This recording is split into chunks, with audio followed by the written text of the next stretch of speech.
మిత్రులకు శుభోదయం. ఈరోజు ఆధ్యాత్మిక ముఖ్యాంశం క్షమించడం ఒక దివ్య గుణం. ఆధ్యాత్మిక సాధనలో క్షమాగుణానికి అత్యంత ప్రాధాన్యం ఉంది.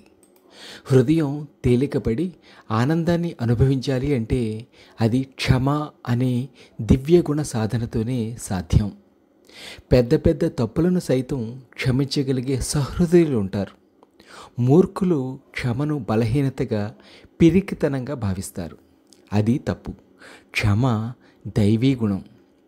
కొందరు అహంకారంతో ఎదుటివారిని అవమానపరుస్తారు.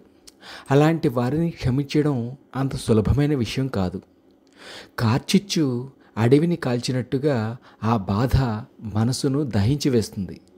అటువంటి సమయంలో మొదట తనను తాను కుదుటపరుచుకొని సడలిపోని ధైర్యంతో నిలబడగలగాలి. ఆత్మాభిమానాన్ని అణుచుకొని క్షమించడం సాధనపరంగా కొంత ఎత్తుకు ఎదిగిన వారికే సాధ్యం అవుతుంది. అందుకే క్షమించడానికి చాలా ధైర్యం కావాలి అంటారు. క్షమించగలిగే హృదయం దైవానికి ప్రీతిపాత్రం అవుతుంది. దైవం అక్కడే కొలువై ఉంటాడు అంటారు పండితులు.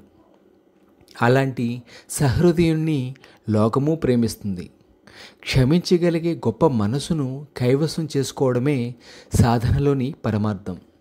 క్షమాగుణం వల్ల ఎదుటి వ్యక్తిపై ఉన్న ద్వేషం, అసూయ వంటి చెడు భావాలు కరిగిపోతాయి. వాటి స్థానంలో ప్రేమ అనే దివ్య బీజం అంకురిస్తుంది. అది క్రమంగా ఎదిగి చల్లని నీడనిచ్చే కల్పవృక్షంలా బాసిల్లి శాంతి అనే ఆనంద అనుభూతిని హృదయంలో పాదుకొల్పుతుంది. మనస్తాపానికి కారణమైన వారిపై కోపం, ద్వేషం వంటివి మనిషి హృదయంలో సహజంగా జనిస్తాయి. దయకు అలవాలమైన మానవ హృదయం శాంతికి నోచుకోవాలి అంటే ఆ దుర్గుణాలను మొగ్గులోనే తుంచేయాలి. క్షమించగలిగే దివ్య గుణాన్ని సాధించినప్పుడే ఆ కార్యం సాఫల్యం అవుతుంది. క్షమించగల గొప్ప హృదయం కలవాడు తనకి ప్రీతిపాత్రుడని చెబుతాడు శ్రీకృష్ణ భగవానుడు. ధ్యానం, జ్ఞానం, భక్తి అనే సద్గుణాలు క్షమాగుణం వల్ల ప్రవర్ధమానమవుతాయి. సులభమైన విషయం కాకపోయినా క్షమాగుణాన్ని సాధించినప్పుడే ఆధ్యాత్మిక సాధన వేగవంతం అవుతుంది. పయనం భగవంతుడి వైపు సాగుతుంది. ఎదుటివారి తప్పులను క్షమించలేనంతకాలం ఆ భారాన్ని హృదయం మోస్తూనే ఉంటుంది. దాన్ని తగ్గించుకునే మార్గం క్షమను ఆశ్రయించడమే.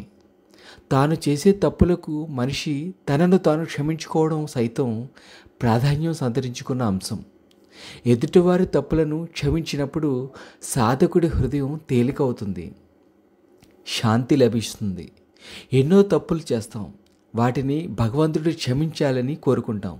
అలాగే మనం కూడా ఎదుటివారి తప్పులను క్షమించగలగాలి. అలాంటి హృదయం మల్లె పువ్వంత స్వచ్ఛంగా వెలుగొందుతుంది.